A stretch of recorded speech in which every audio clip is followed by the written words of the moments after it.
Hey there, it's Kari, the winemaker for Cornerstone Cellars here in Napa. And we're out and about in the vineyard today. We're taking a look to see how the vineyards are coming along, see how growth is going. Today we're in Rutherford. We're in the George III vineyard up in Rutherford.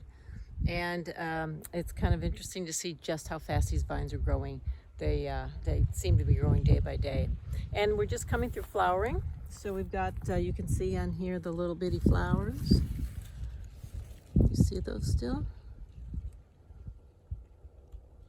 So we're just coming through flowering. So we'll be able to take a look at this vineyard and see once it's set to see what our yields are going to be. The next pass the vineyard workers are probably going to take through the vineyard to come through and do some suckering.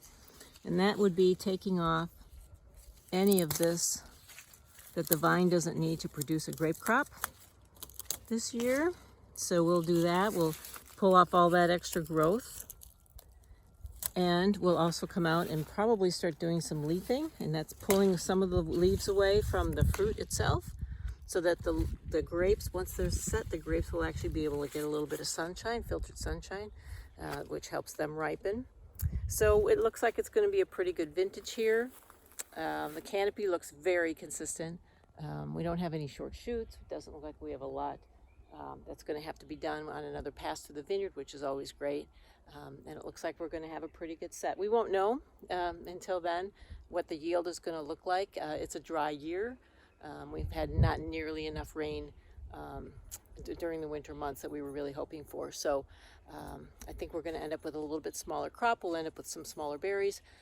Fortunately, though, that actually ends up producing a little more concentrated wine with a lot of flavor and aroma. So it looks like it's going to be a pretty good vintage. We won't really know until it gets closer to harvest, maybe around the middle of July when veraison sets in, and we'll have a chance to look and see which clusters will need to be dropped before we get to harvest. So we'll keep you posted along the way. Until then, open up a bottle of Rutherford Cabernet from Cornerstone and cheers.